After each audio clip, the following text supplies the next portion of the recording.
उमेदवार यादीत नाव नसल्याची कोणतीही प्रतिक्रिया देण्यास किरीट सोमय्या यांनी नकार दिलाय। वारंवार प्रश्न विचारूनही सोमय्या यांनी उत्तर देणं टाळलेलं आहे। तर प्रवक्ते भालचंद्र शिरसाट यांना सोमय्या यांनी प्रतिक्रिया देण्यास सांगितले। अद्याप तिसरी यादी बाकी असून पक्ष योग्य तो निर्णय घेईल अशी प्रतिक्रिया शिरसाट यांनी दिली आहे। आपण बघतोय की किरीट सोमय्या यांनी कुठल्याच पद्धतीची प्रतिक्रिया दिलेली नाहीये। सोमय्या यांनी उत्तर देणं टाळलेलं आहे। दोन प्रश्न होते फक्त, दोन प्रश्नांपुरता फक्त की दोन याद्या जाहीर झालेल्या आहेत भाजपकडून, त्यात तुमचं नाव नाहीये, तुमचं तिकीट कापलं गेलंय का, काय तुमची प्रतिक्रिया?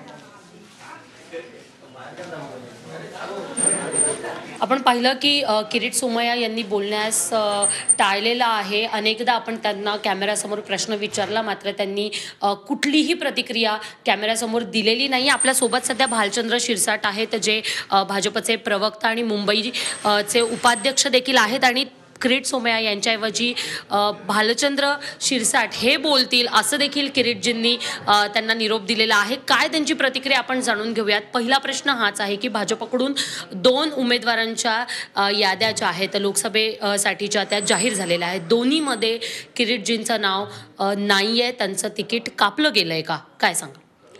अजून याद्या जाहीर व्हायच्या आहेत।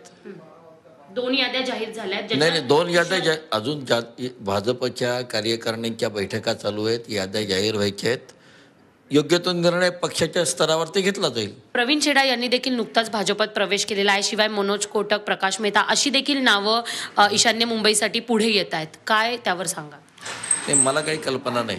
पक्षाच्या स्तरावरती जे बैठक चालले, आपण पाहिलं की जरी भाजपचे प्रवक्ते असले आणि किरीटजींनी स्वतः त्यांना बोलण्यासाठी परवानगी दिली असली किंवा बोलण्यासाठी सांगितलं असलं, तरी सुद्धा त्यांनी देखील स्पष्ट उत्तर दिलेलं नाही आहे। त्यामुळे ईशान्य मुंबईसाठी नेमकी भाजपकडून काय चाचपणी सुरू आहे की दुसरं नाव समोर येणार आहे, हे येत्या काही काळात स्पष्ट होईलच। मात्र यावर ज्या अर्थी किरीट सोमय्या यांनी सूचक मौन बाळगलं आहे, याचा अर्थ नेमका काय काढावा हा प्रश्न आहे।